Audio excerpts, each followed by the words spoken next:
Nature. It'll be cool, comfortable. Good evening. The totals from this weekend's tornado tragedy are coming in, and they are staggering. Already, Dearborn County, Indiana has been declared a national disaster area. And in Harrison alone, the damage will climb into the millions. News 5's John London went there on the night beat to check on a subdivision that bore the brunt of the storm. 2 nights after the storm, our first look inside the meadows since the cleanup began. This area of Harrison was probably the hardest hit in this community of 9,000. We've seen a little bit of everything, and I think there's probably a lot of mood swings. Some people are still very worried, particularly about other relatives that they've had in Wright, and people that they might not have been able to contact. A lot of people are just fairly gung-ho, and they've been cleaning up and getting things back to normal. 30 homes were destroyed in Harrison. 143 were heavily damaged. Another 332 were damaged in some way by the tornadoes, and countless close calls. A father and his 3-year-old were in this car when the twister crushed it with a tree. If the tree hadn't been on it, we'd have probably turned over, because the whole time the car was bouncing up and down off the ground. And I think the weight of the tree kept it down, so I felt kind of lucky with that. Ray Bird and his wife lost virtually everything to the storm. They moved to the meadows last fall. This I heard my first house. Yeah, this was our first one. Most of Harrison has electrical power restored tonight, and police are patrolling as a precaution against looting.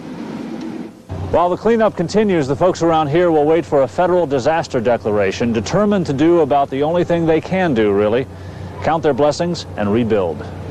I just got to take it now and start over and pick up and go on. And so I guess that's what we're going to have to do, just take it from here and just go on.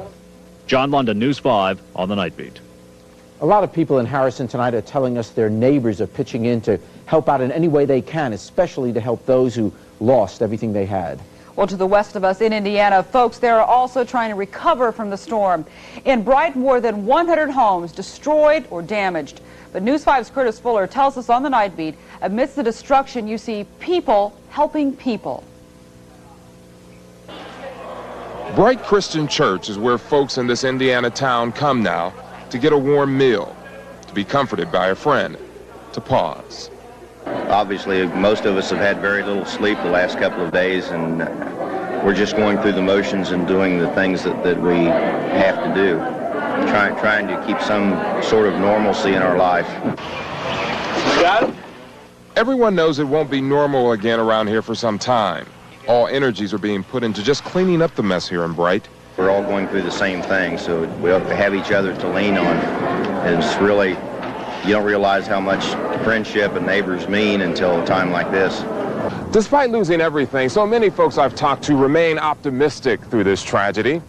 Each victim of the storm has his own story to tell. Just listen to the story of Brenda and Jasper Thompson. They used to live in a house on that hill overlooking some beautiful trees. That's when the trees used to be there. It didn't seem real to me at all. And then I was wishing it was a dream. Brenda and Jasper have lived here for 10 years. They were out of town when the storm hit and said they just went into shock when they arrived at their driveway. They couldn't believe their house was gone. We've lost quite a bit. We have saved some things, but we're fortunate to be alive, really. So that's the way we feel. The reality hasn't hit yet, though. But they look forward to the day when they can enjoy the view from the top of the hill again. Courtis Fuller, News 5 on the Night Beat. Despite all the problems in Bright and Harrison, commencement at Harrison High School will go on as planned tomorrow night. 4 people were killed in Petersburg, Indiana by the tornadoes, and a third of the town was left mangled. Firefighters who surveyed the area say more than 100 homes were completely destroyed and more than 400 homes and businesses were damaged. After Saturday night storms, the town of only 4,000 found themselves without electricity, plumbing, or phone service. The folks here say the loss of life is far greater than the damage. We have insurance, and it's going to be a hard road, but when you lose people, we've lost 6 citizens, and that really hurts. Oh, we rebuild and keep going on. This is a great town. Southern Indiana is the best place in the country, and we're going to rebuild, stay right here, and keep on going. More than 30 work crews are working round the clock to help clear out the debris and restore power to Petersburg. Believe it or not, there are still a lot of people here who need immediate help, and the Red Cross is prepared. The Red Cross will have 3 local service centers open tomorrow. They will be open from 1 in the afternoon until 8 in the evening. In Harrison, go to the community center on George Street. In Pleasant Run, the center is at the Presbyterian Church on Pippin Road. And in Bright, Indiana, a view from Indianapolis shows you that they're popping up all over the place. They're going to be strong, and they're going to be moving through the tri-state. We also have a tornado watch in effect on areas that I've highlighted in red there. That's Butler, Warren, Clinton, Preble, Montgomery, and Greene counties, and in Indiana, Franklin and Decatur counties. Now, I'll be giving you all the latest information on this. Plus, I'll show you a look at the next 30 to 90 days. It's not a pretty sight. Coming up in just a few minutes.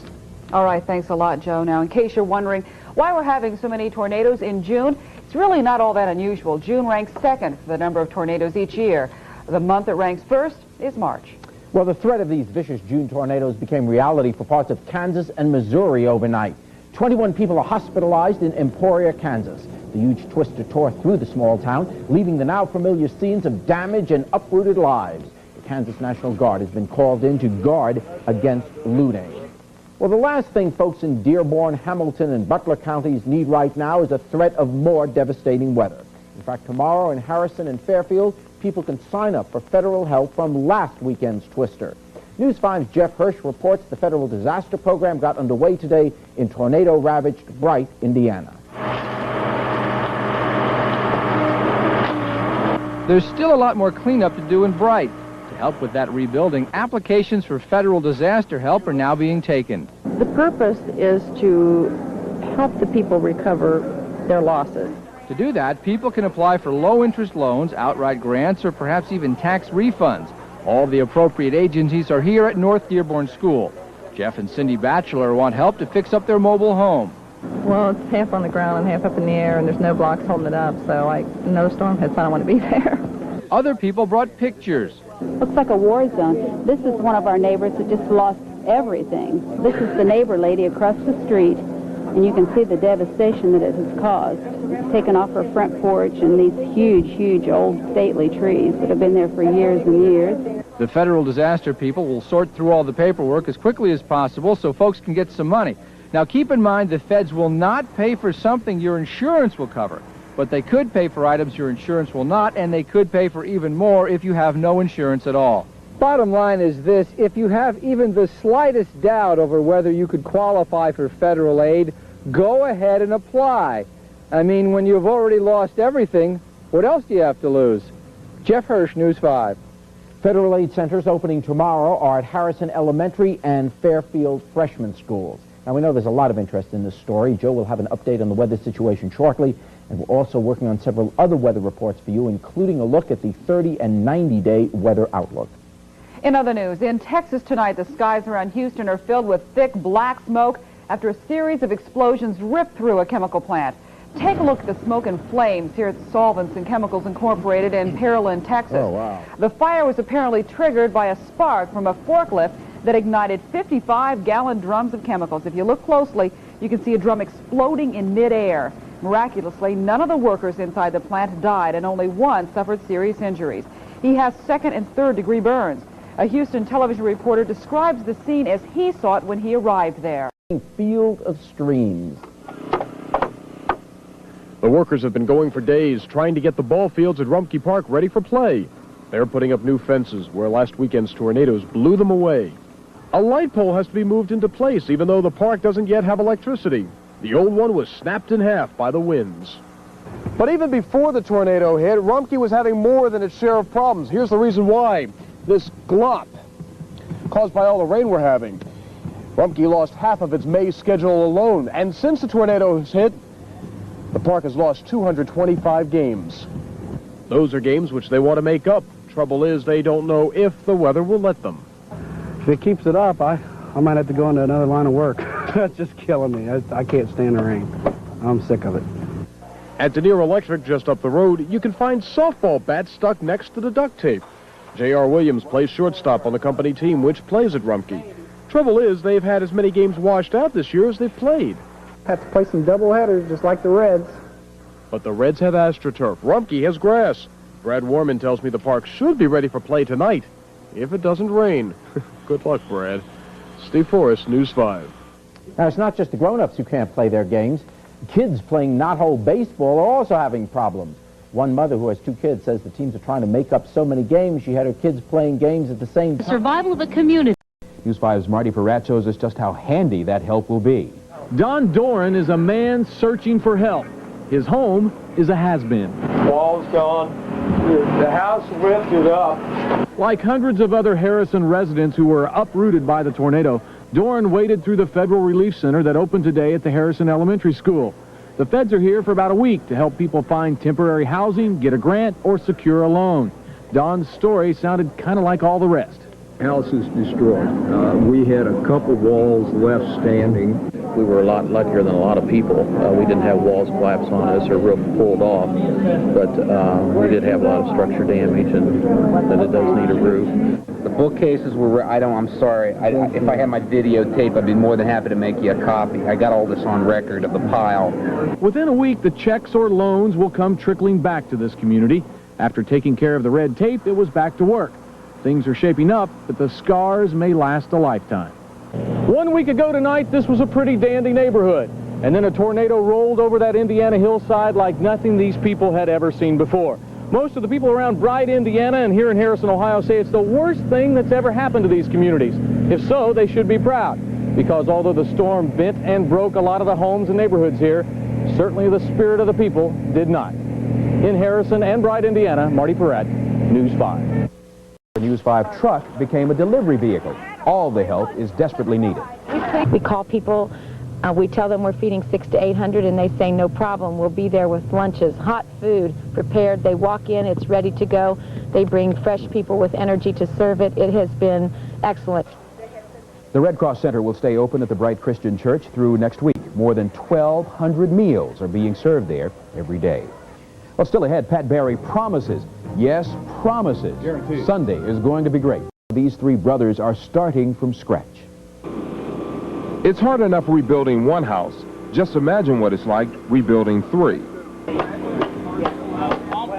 Tom and Bill Beck, along with their brother Ron, live side by side here on Mount Pleasant Road in Dearborn County, Indiana. Each had his house blown apart by the recent tornadoes. The memories of what happened are not about to go away. I was shocked that I had a vehicle left where I could get out, and but I wasn't near as shocked when I come out of my basement as I was when I looked down here and seen this was gone, and him standing here by himself.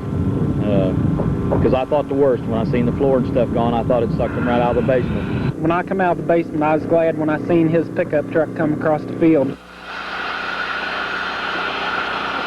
Supplies were ordered last Monday, and with the help of a volunteer crew, work began immediately. It's been family and fellow employees. We've had good help. We've had a lot of help that showed up, didn't know who they were, offered to help. Slowly but surely, one by one, each house is starting to take shape. These brothers have always been close, and in the past week, they've worked like a team, rebuilding their lives. The Beck brothers say they're really surprised at how far they've come and how much they've accomplished in such a short amount of time. But they say they're waiting for the big accomplishment. That's when all 3 families are back inside their homes, getting their lives back to normal again. Last Sunday morning, I would have never dreamed we would be this far. You know, I figured if we had to clean up and save what was here to be picked out, we'd be lucky. You know, and here we are, we're getting ready to start the 3rd one, so it's just amazing. Courtis Fuller, News 5. Still ahead tonight, a burning oil tanker is now a definite threat in the Gulf of Mexico. And the world's oldest man passes away today. We'll give you his secret to making it to 112 years old. George Vogel with sports. Now, Cincinnati's News 5 Tonight. Good evening. Dozens of families are homeless tonight after tornadoes wreaked havoc in the tri-state. But more importantly, thousands are counting their blessings that the storms did not take any lives in our area and that their neighborhoods can be rebuilt. It's too awesome to believe from the ground. But as you can see, it's truly unbelievable from the sky. The tornadoes jumped from location to location, leveling one house, then leaving the next one untouched. You're looking at pictures of heavy damage in Springfield Township, Fairfield, and Harrison. Now, out of all the areas wiped out by the tornadoes, Harrison got it the worst. News 5's Clyde Gray and meteorologist Joe Lizura have spent the day out there, and they join us now live. Clyde, how bad is it there? Well, Jerry, actually, believe it or not, it is calm here in the Harrison area. It is deceptively calm now, considering that 24 hours ago, the tornado was coming through this area just about this time of the evening, and it was coming more or less right through where I'm standing right now. You can see, looking behind me, some of the destruction left by that tornado. It was fairly devastating in this neighborhood. But earlier today, Governor Dick Celeste took a tour of another neighborhood where the damage was even more extensive. After taking an aerial tour, Governor Celeste got down to ground level. Along with the mayor of Harrison and the National Guard commander, the governor visited neighborhoods hard hit by the tornado. The governor saw tornado damage in Niles, Ohio 4 years ago. What he saw in Harrison, trees turned into toothpicks, houses and businesses gutted, clearly moved him. The fortunate thing was that there weren't serious injuries or somebody killed. I mean, this is a remarkable... pretty amazing, given everything. It's right. It's remarkable when you look at a scene like this that people survived. The governor saw everywhere the scenes of people rebuilding. It's the very impression the mayor of Harrison wanted to make on Governor Celeste as he seeks help to rebuild his city. We're going to have help for these people down here. There's no way we can rebuild this community without federal help. The governor met with homeowners to learn firsthand the horror of the storm and the frustration and shock of having to rebuild. The question now is what the state can do to help home and business owners. Well, we'll certainly do everything we can. I can't evaluate that. We have a team that's on its way down from Columbus now, from our emergency management assistance, to work with the mayor and the local officials and provide us with a formal evaluation of the damage.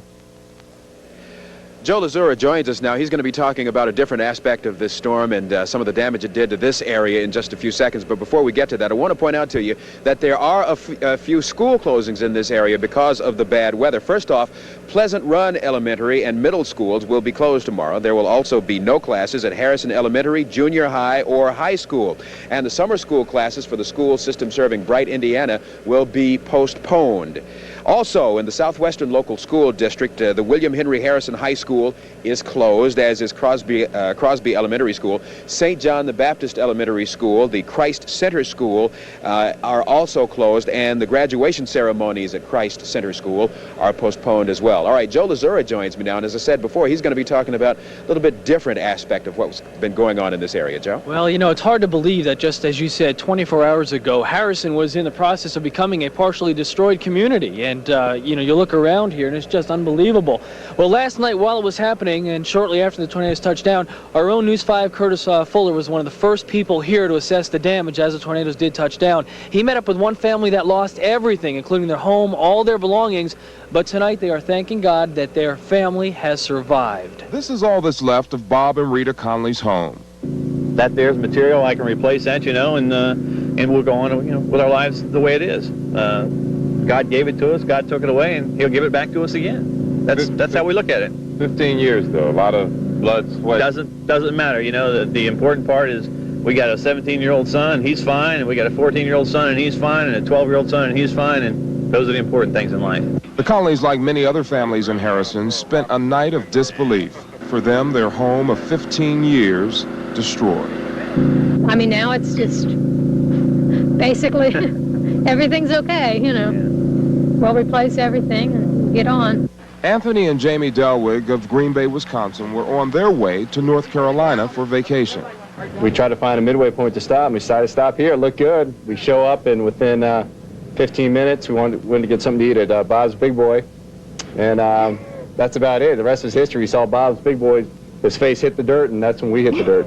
These pictures tell the best story of what happened here. Still, it's a sight that even as you look at it firsthand, as I did overnight, you are in shock, because you wonder how something so destructive can happen so fast.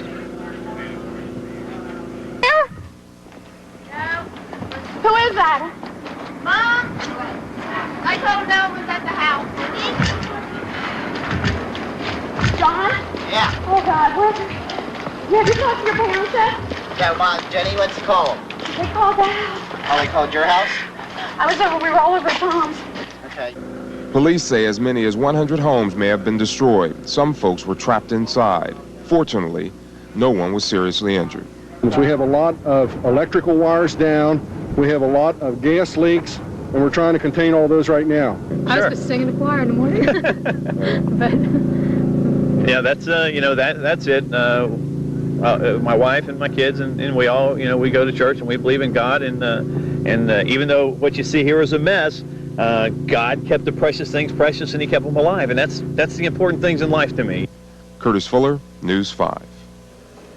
Now, what hit the tri-state here, the tornadoes we had, were just a very small portion of a huge outbreak, one that's destined to become one of the top 10 worst outbreaks for tornadoes. And coming up in a few minutes, I'm going to show you more about how the Midwest was just pelted with these storms. Jerry? Joe, I think and Clyde, one of the major items this time compared with some of our tornado disasters in the past was the warning. Apparently, people really got warnings and took care of themselves. Yeah, without a doubt, the warnings played a part. If we had over 50 tornadoes, if this had happened 15 years ago, there would have been hundreds of deaths, not just 10. So, Jerry, we have a lot to thank, especially our warning system. I'll have more on this huge outbreak in just a few minutes. Okay, thanks a lot, Joe. Now, one of the other areas hardest hit is Wright, Indiana. It's a small town about 25 miles west of Cincinnati. The twister destroyed several homes here. It completely flattened many of them. It sent cars flying through the air and twisted trees like knots. It knocked power lines down all over the place. Fortunately, nobody here was injured. The people there tell us they listened to the warnings on television and radio. Been hurt, so, and all those houses down that way are flattened, so we were very lucky. Just a lot of mess to clean up. Now these people have the grim task of trying to clean up the mess and rebuild their lives.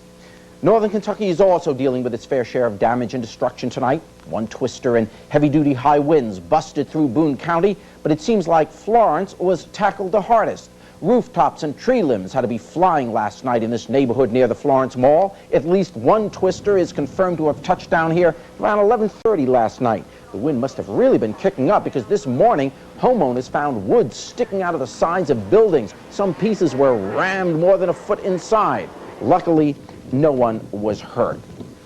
There's more. Tonight in Springfield Township, trustees have declared part of that township a disaster area. The tornadoes ripped apart this strip mall on Hamilton Avenue. Today, the business owners were checking out the damage and wondering when and how they'll ever be able to reopen. Houses in this area were also demolished. When the twisters moved their way through Springfield Township, they uprooted homes and the lives of many of the residents there. News 5's Jeff Hirsh was there, and he shows us how family memories have been shattered. It may take weeks, perhaps even months, to clean up all the devastation at Pleasant Run Farm subdivision, but it took just 90 seconds to rip it all apart. Panic. I didn't know what to think. I really didn't. The tornado pushed down trees, tore off roofs, and crumpled several houses as if they were toys. 3-year-old Carly Probst was able to jump up and down on a mattress this afternoon. Last night, her room was ripped apart just seconds after her mom grabbed her and her brother and ran into the cellar. If you hadn't gotten your kids out of their rooms, what would have happened? Well, I'm not sure about my son because he has a center room, but my daughter, I believe, she might have been gone. How much time did you have? How fast did you have to move? About 2 minutes.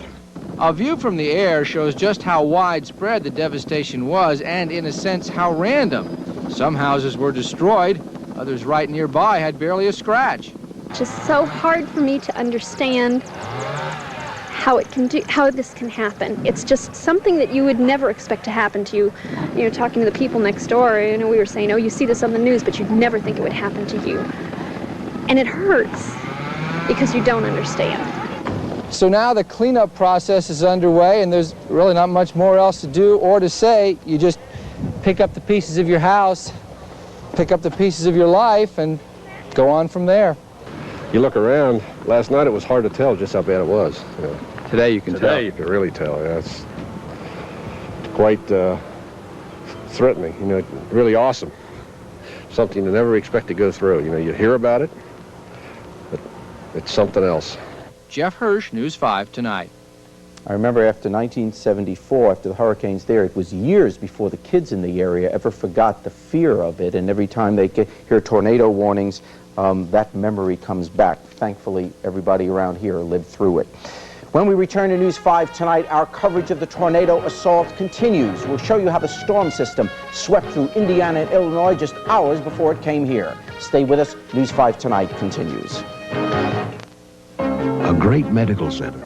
We are learning firsthand how much damage one storm system can do, but the one that hit us did a lot more damage than just here. Let's go back now to Clyde and Joe in Harrison to find out more about what happened elsewhere. Well, Jerry, the tornado that hit us was one of 50 tornadoes that touched down across the Midwest yesterday, causing tremendous amount of damage and destruction wherever they hit. This was shot last night near Mount Albion, Illinois, with a home video camera. And this one was spotted near Mount Carmel, Illinois. At least one person was killed by the tornadoes in that state. And 8 more were killed in Indiana alone. Indiana seems to be the hardest hit, with the most amount of destruction in the towns of Bedford and Petersburg. Both of those are just west of Indianapolis. Indiana's governor says at least 150 people have been injured in the state, and he has declared a state of emergency, and the National Guard is out to help clean up. Okay, thanks, Joe. Now, the other major news tonight, besides the weather, is the Bush-Gorbachev summit. The two leaders wrapped things up today and presents the classics.